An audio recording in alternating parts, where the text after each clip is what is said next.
There were lots of things that I had to sort of come up with in this movie, with the help of Akiva, but like working on, what is our representation of hell? Like, what are the rules of that? What's the geography of that? How's that going to work?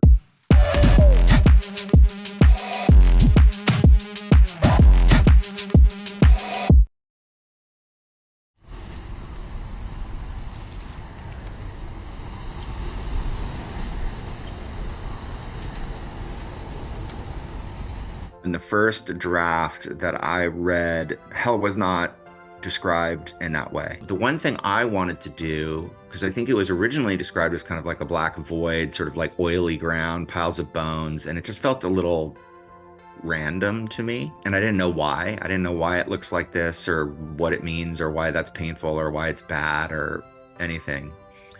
And it kind of started with trying to find rules and a sense of geography to it. And so the idea came to me that I pitched everybody that wherever you are at any given moment, there's sort of a hell version and there's a heaven version, right?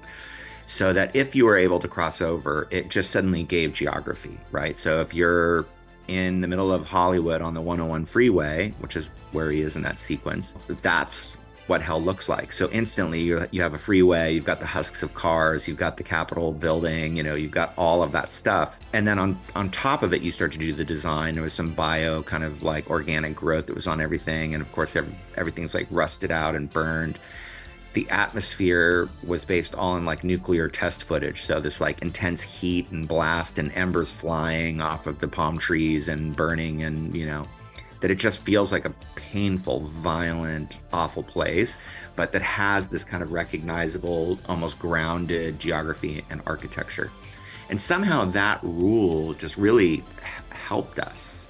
So, if you're in the hydrotherapy room and you go into hell, you're in the hydrotherapy room in hell. Or if you're on the 101 in Hollywood, you're in the 101 in Hollywood. And that was great.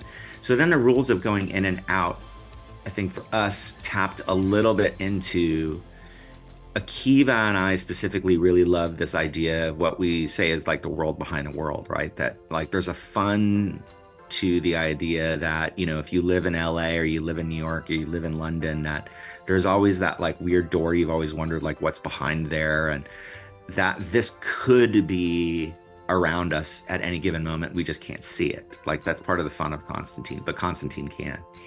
And so the idea of like sort of household items, like you can just fill a pot with water, put your feet in it, grab, a dead girl's cat and know how to stare into its eyes, right? That using that water as like a vessel. It's like a weird sort of set of rules, but somehow just felt grounded. And we really just had fun with messing with that stuff, which then led to the bathtub sequence with Rachel, where he's like drowning her in the tub so that she could cross over.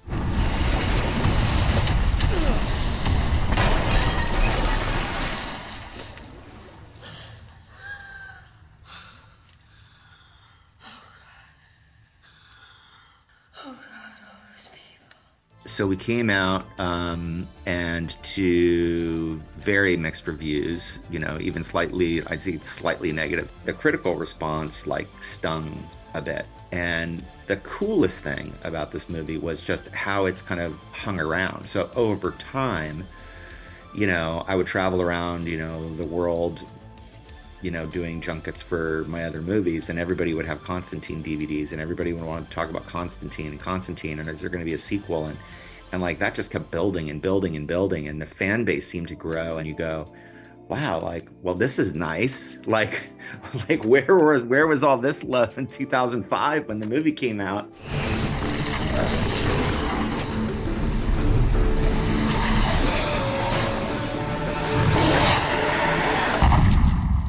The two biggest things that I think about looking at it now is, I think, one, I probably would have added more humor to it. I feel like we could have had a little more of the sort of Constantine sarcastic humor. I think there could have been a little more of that. That would have been nice.